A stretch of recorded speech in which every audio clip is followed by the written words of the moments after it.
I love being in the outdoors.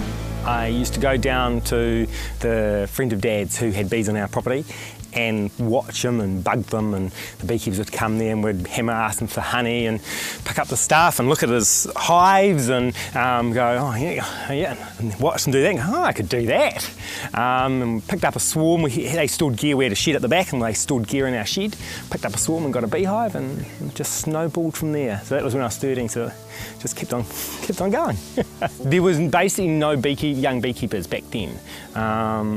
The second and third generation, all the old beekeepers, most of their kids weren't in beekeeping. There was no money in beekeeping. The price of honey was too low. It's a commodity, just straight out commodity, and the price had slumped. The New Zealand dollar was high.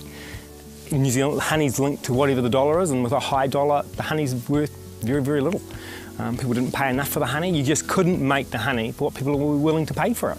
Well, years and years ago, they used to feed to the pigs. No one sold Manuka honey, and then they had the story of Manuka honey, and then they got an amazing marketer called Bill Floyd who came out and he marketed it. Got some sound bites on television and fill-in ads, and he did an amazing job to get the international knowledge of what Manuka honey could do for people, and sold what it is, and suddenly you're no longer a commodity but a specialised honey, and therefore it's not linked to what the Argentinians produced or the Germans produced, but how much is produced in New Zealand, and that's hardly any. So that pushed up the price. Well, in the last 10 years the price of honey has gone up, well, Manuka honey's gone up by over 10 times. So more than 10 times actually, probably the top Manuka honey is probably 20 times. So that's completely changed the industry. The work you'll do for Manuka honey would be uneconomic to do for clover. Like, you can do huge amounts of work to get a very little bit of honey and it's worthwhile. Whereas if it was a multifloral honey, it just wouldn't be worth it. But yeah, the number of beekeepers, Varroa, has just changed. Like, we used to be, I could run 1,000 hives by myself and get a little bit of help to extract. Now, I think the average would be about 380 hives to a beekeeper, maybe less. So once we've collected and put them on the truck, we bring them back and they go into here, into the hot room. It's kept at about 35 degrees. The floor is hot. Also covered in beeswax because it's dirty, we've been using it. And it's got hot water pipes in it, and it keeps the honey hot or warm. Where we get the frames, and it cuts off the wax. We did on this one, didn't on that one.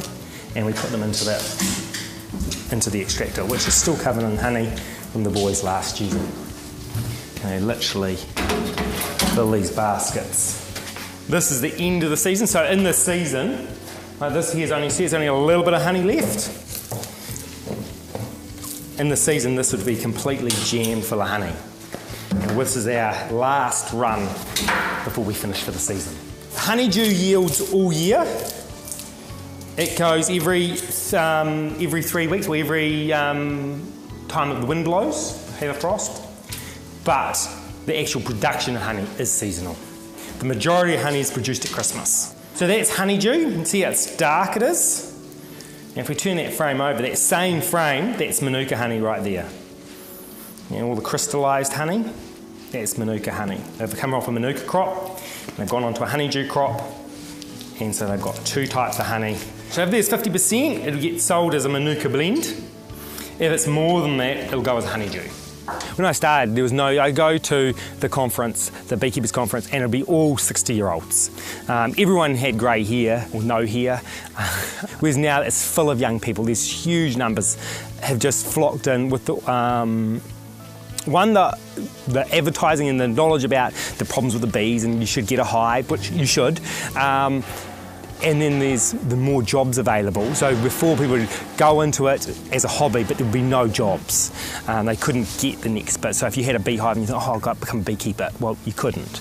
And the number of people who'd try for a couple of years and disappear was huge. Whereas now there's jobs in the industry. It's like you just need more beekeepers.